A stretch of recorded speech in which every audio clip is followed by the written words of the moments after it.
This, and I had 10 hits on each hand, the strap, and it caused my hands to swell up. They read murders that happen in schools, so it triggered a lot of emotions for thousands of people right across this country. To these children that were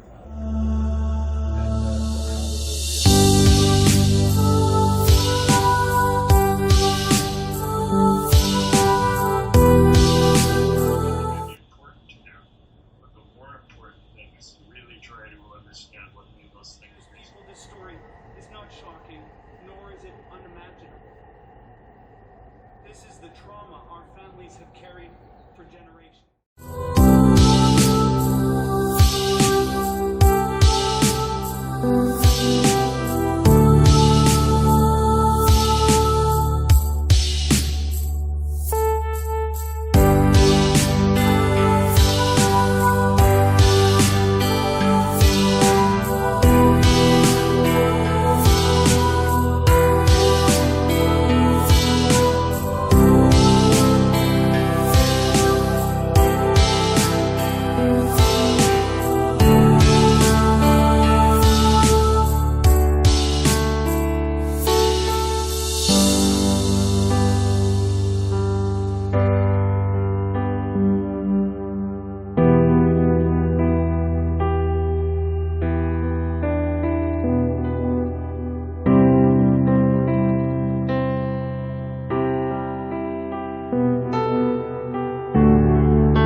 School in Kamloops.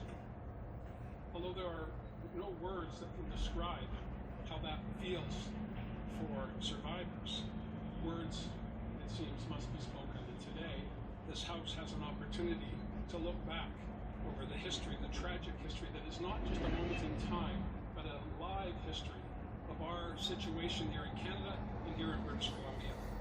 Because for survivors of the residential school atrocities, they live it every day. Their children are also living it, and their grandchildren are living it. It is not something that happened in the past, it is something that is going on right now. And the events in Kamloops over the weekend bring that home graphically to all British Columbians, all Canadians, and indeed the international community. Survivors most assuredly feel grief, they feel heartache, and they feel outrage. Children taken from their homes and sent to who knows where without any notice, and told they could not speak their language, they could not practice their culture, oftentimes beaten, oftentimes sexually abused. Impossible to imagine in 2021, yet that is the history of the residential schools in our country. The Residential School Settlement Agreement in 2007 led to the establishment of the Truth and Reconciliation Commission, which in 2015 made 94 calls to action. Many of them are in the letters, the mandate letters of ministers on this side of the House, as they were in the mandate letters of the previous government. They're there because these calls to action are not just a nice thing to do. This is the least we can do to try and do what we can to make amends for a period in time that lives with us to this very day. I still remember the first time I heard a residential school survivor speak in public. I was with my colleague from the Nanaimo North Couch, and we were in the Coke Silas School just south of Duncan here on Vancouver Island. And an elder got up, and it was a gymnasium. There were kids running around, there was lots of noise, there was a moment of celebration. But when the elder got up, you could feel the energy in the room change.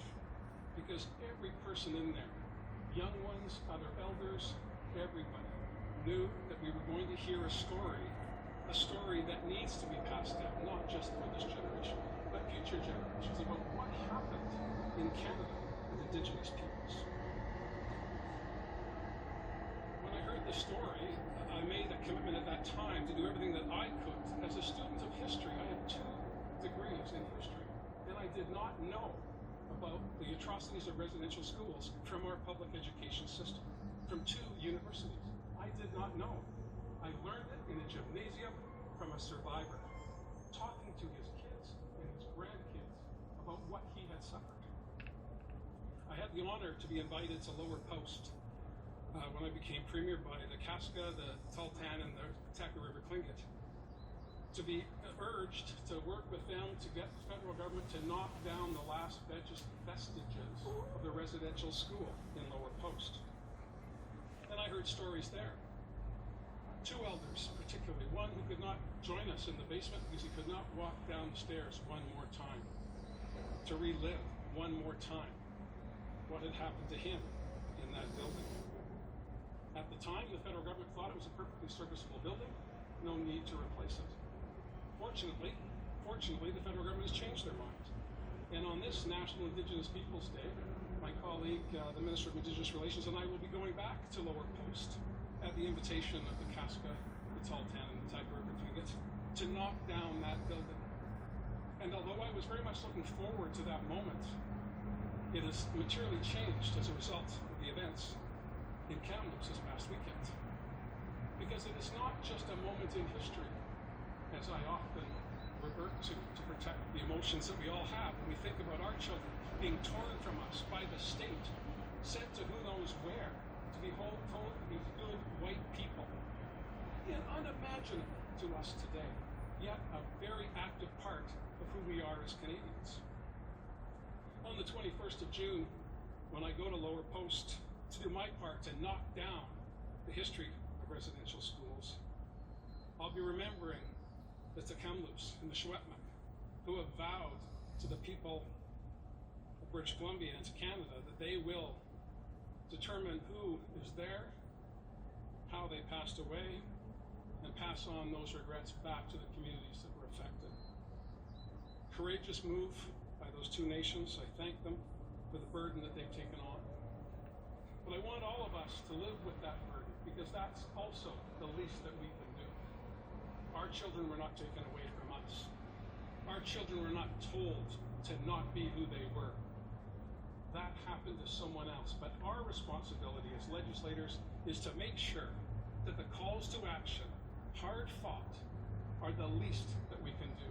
And on National Indigenous Peoples Day, if you have the good fortune of being in a community with Indigenous people, if you have the good fortune of having a relationship with elders in those communities, sit down, hear a story, and be reminded of the living history of Canada.